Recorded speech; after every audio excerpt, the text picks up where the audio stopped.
Xavier Duursma, and like you called that a request, or was one even come? No request has come from Xavier's side yet. As I've said, a number of times over the years, if a player ends up wanting to move, from our club, then we've got a decision to make. But right now, that decision isn't presenting itself. Did you tell Xavier to explore his offers? No, I mean, look, we certainly had a conversation with Xavier at the end of the year in order to try and align, what our expectations are of him and also his position within the club. But from there, it's really a discussion for the player to say, does his perspective align with ours? And if not, then obviously there'll be a discussion down the track, but that hasn't come about yet. 3 players wanted to come to your club. Do you think you're going to need more draft capital to get those deals done? Yeah, potentially. Well, certainly, we're open to what it requires to get those deals done. The positive is we've got players who want to come to us. The challenge through this period is to try and get the deals done. And we're not a club who shies away from trying to bring players in through this period. And it can be tricky times, but it's something that we're willing to do. There's a lot of whispers around Ollie Wines and his future. Is there anything, any meat on those bones to suggest that he might be unhappy or looking for some competition? No, not from there wasn't anything in his exit interview which would suggest that he wants to leave Port Adelaide, and nor do we want him to leave Port Adelaide. So from our perspective, it's more about getting Ollie back to the form that he has been in previously. He had a really interrupted pre-season last year, so we think that with a better pre-season this year, he'll be a far better player for us. So can you categorically say that Ollie will stay put? Look, I'm mindful of being categoric in a competition where it's really hard to be, but I could not be more forceful in the fact that Ollie doesn't want to go anywhere, and we don't want to lose Ollie. Will you get Asava this time round? Well, we'll keep our fingers crossed. Asava wants to get to us. We want him. There's a week and a half now to try and get a deal done. With Caps publicly, Chris talks about Asava and driving a hard bargain, don't want him to leave. Do you expect the negotiations to be difficult with Caps? Well, I think every club through this period can ask for whatever they want for their players. Last year it was maybe a little bit tougher in the fact that Asava was contracted. This year he's out of contract, so I guess that's a consideration for Geelong more than us. We think we'll put forward to Geelong something that's fair, but ultimately that's in the eyes of the whole unit. So we'll have to work through the next week and a half to see where we end up.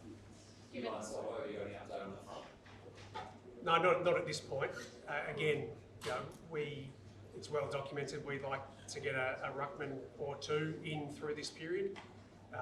Ivan's one player who we think has the capability to be, a #1 ruck in the competition. Whether he's going to have that capability or opportunity at Richmond, I guess is one matter. But if he was to want to leave Richmond, we'd certainly be wanting to be in that conversation. Have you got an indication from the Tigers or from Yvonne that they're Ruckman? Well, I think that will play out over the next period of time. I think that anyone who is not playing at AFL level will have a want to actually play regularly at AFL level, and I guess the decision primarily is up to him to say, do I think I can be a #1 ruck at Richmond? You would all have an opinion on that, but we certainly think he could be a #1 ruck at Port Adelaide. Amid that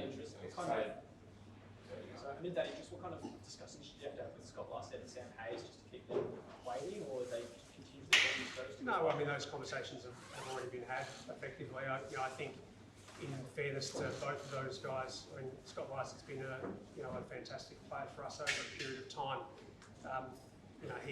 He's weighing up right now whether he wants to continue to play on, and Sam Hayes is in much the situation as I've said before with other players. He hasn't played regularly for us. And so we've almost got a responsibility to try and help him to find more of an opportunity somewhere else. And we're good enough and mature enough to be open about that. Again, that will play out over the next week and a half. Scott said he's still got a decision to make CD whether he wants to play on or retire, but he does have other clubs interested. Is there still a spot for him in Port Adelaide if he does want to stay? Well, that's something that we'll have to work through over the next, depending on who we get in as well, over this next week and a half. So, if Scott ends up in a position where he has the drive to continue to play, I'm sure that he'll find an AFL club if it's not at Port Adelaide. But again, that will be something that happens over the next week and a half. Given what you traded out last year for Jason, he's got, I guess, later in the draft, how difficult it's going to be for you to achieve what you want to do, I guess, with the combo that gets moved back with free agents and I guess the North Melbourne combo, you've been part of the competition committee, like how difficult is that going to be for those picks moving back for you to be able to do what you want to do? Yeah, there's going to be some challenge in it, there's no doubt about that. But we're going into this period wanting to get these things done.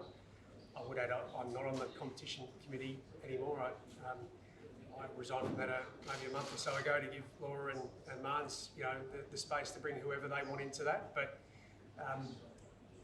this will be a challenge. No doubt about it. We're not sitting here saying that it's going to be easy, but it's something that we're willing to do in order to work through, bringing in some players that we think can help us for season 2024. How closely is partners with Xavier and Thatcher related? Well, I mean, I don't think they are unless it ends up that Xavier wants to go and wants to head to Essendon, I guess. That will be something again that plays out over the next period of time, but we're looking at all of those deals individually at the moment. If they end up being linked down the track, well, so be it. That probably isn't something that we can control as much as just knowing that what we want to achieve through this trade period. I've always said over my time that individual deals, there are scrutiny over those, but you're best to judge this at the end of the trade period, and then probably again in 4 or 5 years' time to work out whether it was worthwhile or not. We've got the people that we want to bring in.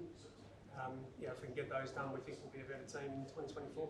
So if Soldo's ideally a first choice for Ruck at Port Adelaide, does that mean Sweet would be recruited to be a backup again? No, not at all. I mean, we think that Jordan again has the capability to be a number 1 ruck in the comp.